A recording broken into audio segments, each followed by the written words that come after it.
What's up, guys? Welcome to another video. Ever since the new BRZ and GR86 came out, I've always been super curious to compare it to other cars in the same $30,000 to $35,000 price range, including cars that are much older. Now, in today's market, the GR86 and BRZ represent what I would consider to be definitely the most fun driving experience that you can have for under 40,000, dare I say even maybe 50,000 US dollars. Now, this car is a base model, meaning it comes with the cloth interior, 17-inch wheels with the Michelin Primacy all-season tires, and the owner Pradeep has only installed a set of Project Mu Club Racer pads on this thing. He's tracked it 3 times, barely over 3,000 miles on the odometer. Now, the car I want to compare this to is the 987.2 generation Porsche Cayman base model. Now, you might be thinking, what is a car that is 13 years old and had an MSRP, if adjusted for inflation today, would be literally 2.5 times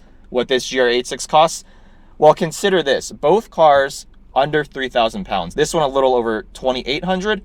The Cayman a little over 2,900 pounds. The Cayman with its 2.9 liter flat six makes 265 horsepower, which on paper seems like almost 40 horsepower more than this GR86's 228. But by now you probably already know that the 2.4 liter in this car, when dynoed, actually makes more like 210 to 215 wheel horsepower, which gets very, very close to that of the Caymans and puts the power to weight ratios of these two cars almost identically in line. So the question is, which car is more fun to drive and which would I rather have? First things first, GR86.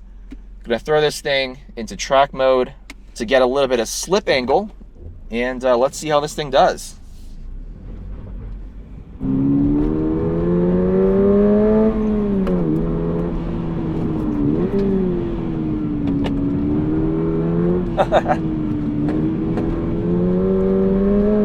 This thing is just so playful. It's significantly more tail happy than my BRZ. I can say that for a fact. This is the second one I've driven, and this one with its Michelin Primacy tires really allows you to play with the handling balance of the car at lower speeds compared to the optional Pilot Sport 4 tires in the premium model.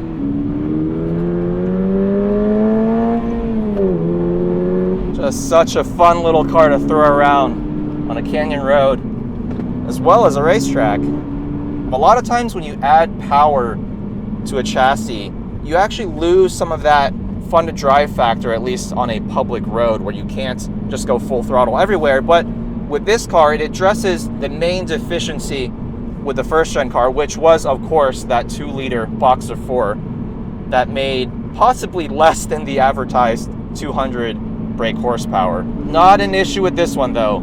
Underrated from the factory and just the right amount of power for the weight of the car.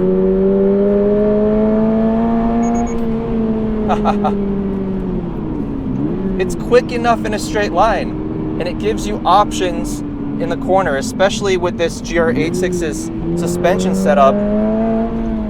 Get little suggestions of oversteer on partial throttle, and if you give it a bootload of throttle, you can hold some pretty gnarly angles in this car. Let's get a little taste of that here.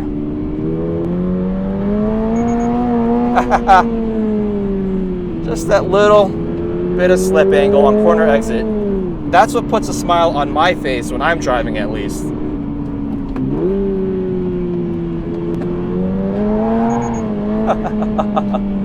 Man, with these Michelin Primacies, the car is just so playful.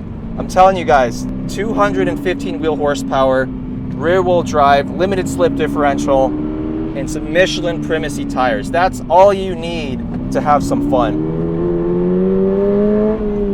Just an absolutely fantastic car to drive. Now, the base MSRP of one of these base model GR86s is just under $28,000, and for that price, there is no new car that is even remotely this fun to drive.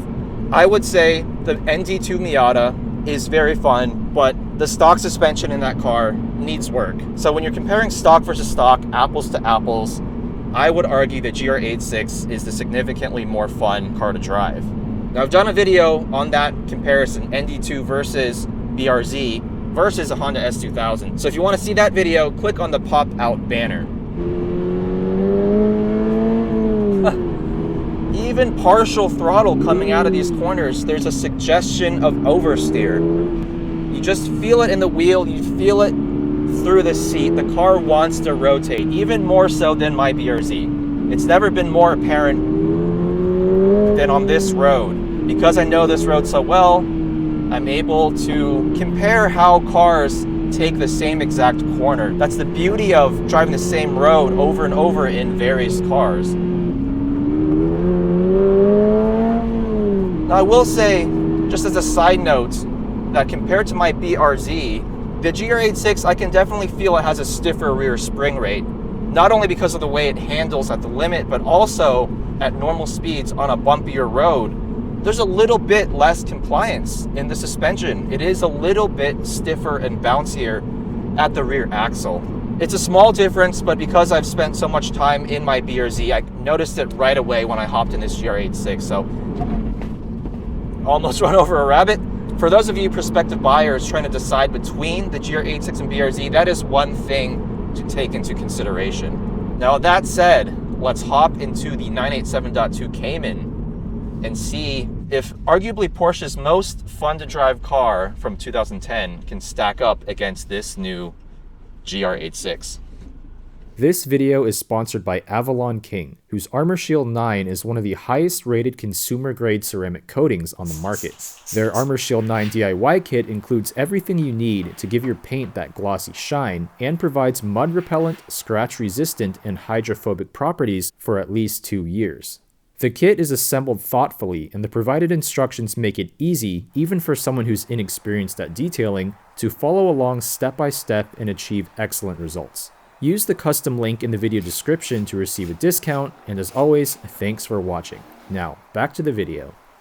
And just like that, we're now in the 2010 987.2 Porsche Cayman. This has a 2.9 liter flat six naturally aspirated engine, non-direct injection, but it also doesn't have the IMS bearing of the previous generation flat sixes. So that makes it kind of a unique model in the Cayman lineup because no more pesky IMS. It has the improved oiling system of the newer generation 981 motors. So if you don't want direct injection, but you still want the hydraulic steering rack of these 987 generation Caymans, this base model is your only option. Compared to the GR86, a little bit more power, a little bit more torque, and a little bit more weight. The crucial difference, mid-engine, and there's an open differential. So let's see how that affects the playfulness of this car. First things first, PSM off. That stands for Porsche Stability Management.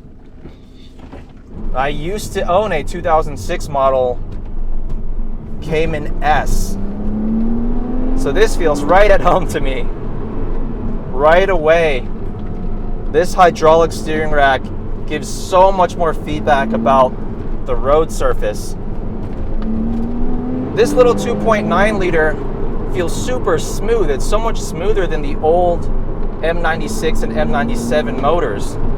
Really nice direct throttle response. Solid brake pedal.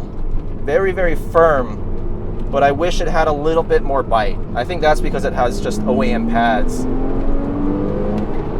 This engine is just on a completely different level to the Boxer 4 and the Toyota with the Subaru engine. The level of response, the linearity, and of course that flat six howl. Now this Porsche also has a much heavier clutch and the throw of the pedal is much longer. So it takes a little bit more work. You have to be more patient when shifting. See this mid-engine balance through the corner here. Oh, so good. So stable, so planted. Even without a limited slip differential, because it's mid-engine, you got that weight over the rear axle. It just puts the power down. This engine revs to almost 7,500 RPM. I believe it makes peak power at 7,200. A little bit more rev happy than the Subaru. Porsche knows how to make a proper driver's car.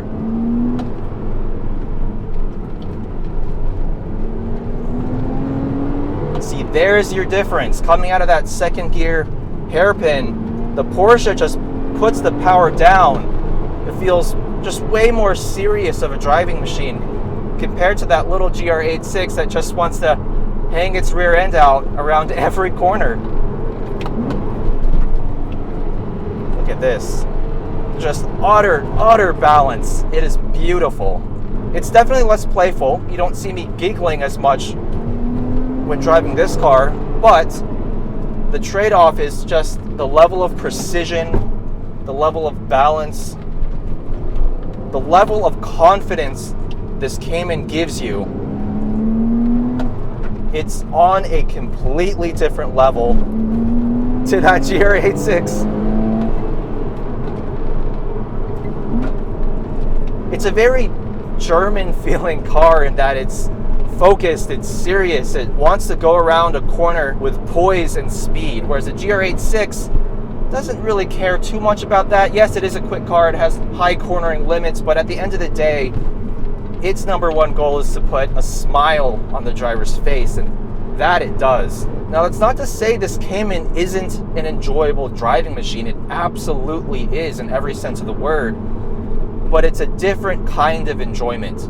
It's the enjoyment that you get when you know you can attack the same corner at the same speed over and over again with pure confidence and consistency. It's quite a different concept to the GR86. The GR86, it gives you options. You can take a corner completely differently the first time versus the second time, depending on the timing and how aggressive you are with that throttle pedal. These cars feel so different in the way that they attack the exact same road in the exact same corners, despite having very similar power and weight figures on paper. So that's how these two cars drive differently when you're pushing them on a canyon road. But how about just at normal speeds? How do these cars fare on a day-to-day basis? Well, I will tell you one thing. The GR86 and BRZ have fairly high levels of road noise transmitted into the cabin from the tires. But going back to 2010 with this Cayman, even though it's heavier, even though it should be better built and more well insulated, this has an even higher level of road noise. It's not a huge difference, but it's certainly noticeable. In terms of ride quality and suspension compliance, the GR86 is also one step higher than this Cayman. And there's no question that even though this Cayman has two trunks, one at the front, one at the rear, the GR86 does have a back seat. Fold those seats down, you get a huge amount of trunk space. So from a practicality standpoint, the GR86 wins hands down. Now, in terms of fuel economy, both of these cars are rated at right around 19 to 20 miles per gallon in the city and 27 miles per gallon on the highway. So very equal in that regard. When it comes down to the thrill of driving, where would I spend my 30 to 40 grand? To be honest, you can't go wrong with either of these two cars. But when it comes down to it, despite the amazing steering feel, despite the amazing mid-engine balance, that howling flat 6 NA engine, wow, I'm giving this car so much praise, but you know there's a but. And that for me is the grin that a car puts on my face when I attack a corner. And in that metric alone, the GR86 is perhaps second to none. Maybe only the Honda S2000 in terms of a completely stock vehicle beats the GR86 in my books. I love getting that little bit of oversteer in the canyons and getting huge slip angles on the track. And that's just something that's a lot more approachable in the GR86 compared to something like this Cayman. Not to take anything away from this Porsche. It is truly one of the top of the food chain driving experiences. Just in terms of balance, precise inputs, it's such a great car, but I'll still take that silly Toyota any day of the week. Thanks guys for watching. See you in the next video.